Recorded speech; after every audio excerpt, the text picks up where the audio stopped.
Hey guys, how are you? I hope you're all doing very well. This afternoon I'm going to be doing another movie review. This movie is a horror film from Finland, Finnish language English subs, released in the year 2016, directed by Taneli Meskonen, and this film is called Bodom. So Bodom, also known as Lake Bodom, if you can't find under one title, please look for it under the other, is based on the real events in 1960 at Lake Bodom. 4 campers were brutally killed, and no one knows how these people were killed, and it's remained a mystery. So this is actually a real life story that this movie is based on. So to present day, there is a lot of legends out there. There's a lot of conspiracy theories about what had actually happened, and so this main character has a theory of his own, and he wants to travel to Lake Bodom to actually deliver on this theory. So he wants to take a few of his friends, and a few of his friends want to take some girls, and they want basically a wild wild weekend.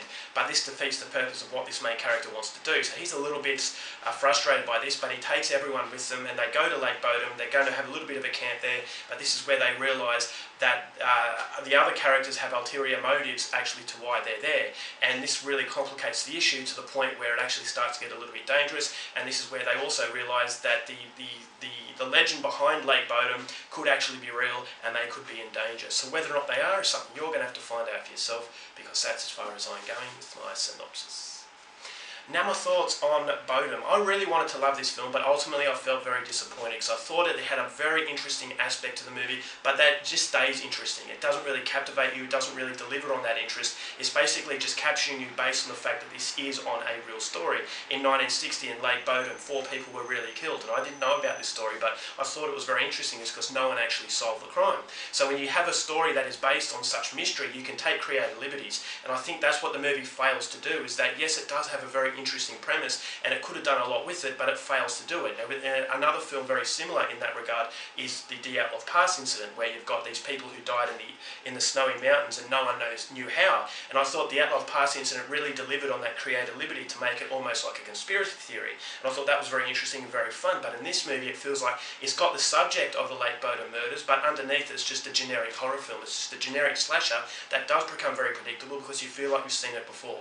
So there are a lot of negatives to this film, but I will go through the positives. Thankfully there are some positives. Number one, that very interesting story, and it does create a very uneasy mood. It creates a lot of suspense because you don't know whether or not this is going to be a slasher like Michael Myers, or just a psychopathic killer, or in fact paranormal. It's because it hasn't been set in stone, it hasn't been documented what happened. This director can take those creative liberties because ultimately it's a horror film. So that does keep you lingering, it does keep a lot of suspense, and up until that, the conclusion, and actually when it reveals itself, that's when it starts to go downhill. But before that, I thought there was a strong sense of suspense. There's a strong a certain sort of invisible element that keeps you captivated. There's a very strong sense of cinematography.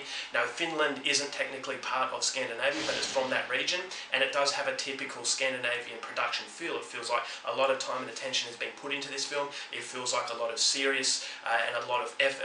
It's a very serious sort of attitude that the director had. A lot of effort has been put into it to capture that sort of atmospheric quality that the movie wants, and I think it really delivers that. I thought it was very grey, it was very dreary, and it was also quite beautiful at the same time. You're marvelling at the beautiful landscape, but because this particular landscape has been clouded in such a horrific mystery, you feel that sense of dread, you feel that impending sense of doom, that they're in a beautiful place, but this place has a checkered history, and you know that the history is going to come back to bite them.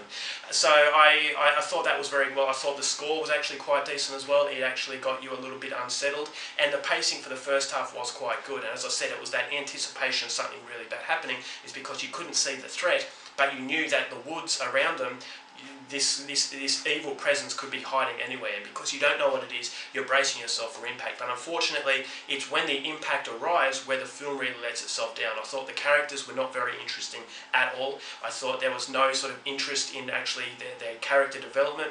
There was a few twists and turns in there that I thought really didn't work. It just felt like it was there for the sake of being a little bit different and taking the audience off guard. But I think it just defeats the whole purpose of having this film based on the Lake Bodom murders. Is that yes, the story's there, but it doesn't really want to capitalise on that story. It just wants to use it as an excuse to make a generic horror film. So when the slasher element comes in, this is where it falls down rapidly, is because there aren't enough creative kills. There's next to no gore in this film. So you're asking yourself, well, why am I watching this? If you are a slasher fan, you're going to be disappointed by the lack of kills and the lack of brutality. And as far as a mystery film fan or a fan of true life crimes, there's not enough capitalisation on that interest of the Lake Bowden murders. So in the end, what you get is just an empty sort of experience, and you don't know which way to go.